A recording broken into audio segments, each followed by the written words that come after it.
If you don't know me from the Hole in the Wall or the CFL, or you're not even a football fan, I think understanding that someone can be so dominant, so successful in any walk of life, but still be holding on to a lot of stuff. He is one of the greatest running backs in the history of football in this country.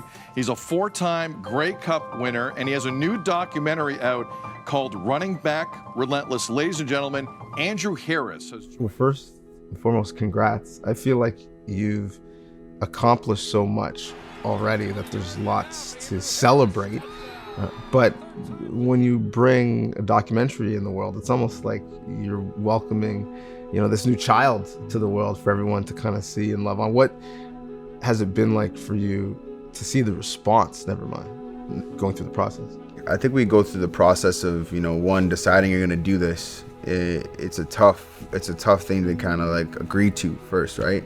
And then you go through the process of how are we gonna tell this story? What's the end goal? You kind of just go through all these ideas of how it's going to be pushed out. And I finally just kind of said, like, if we're gonna do this, I'm gonna go all in and I'm gonna share my trauma, the dark parts that really affected me more than anything, throughout my career. And then you do all the footage and the B-roll and then you sit back and you watch it and it's like, wow, okay, how are we gonna cut this now? How are we going to, tell this story? It is raw and it's honest and it's vulnerable, and this is gonna help someone, after watching it in front of my peers, family, and 400 people in Winnipeg and then another 250 in Toronto.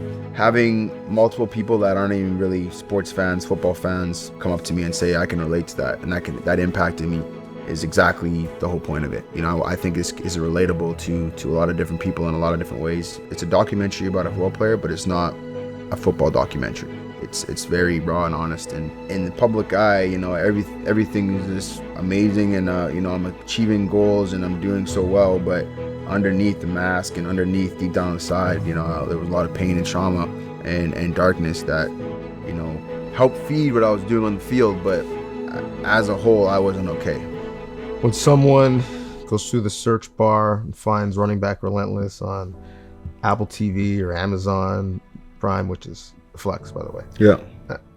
What's the one thing after watching it do you want them to learn from your story? There's not one thing that I want them to learn about. I think they can just, maybe understand me better if they don't know me or don't know my story, understand themselves better. I think it's relatable to people in a lot of ways, and understanding that someone can be so dominant, so successful in any walk of life, but still be holding on to a lot of stuff. If they're off one day, or if they're not performing the same way, they're in a dark place, don't just count them out. Reach out to them.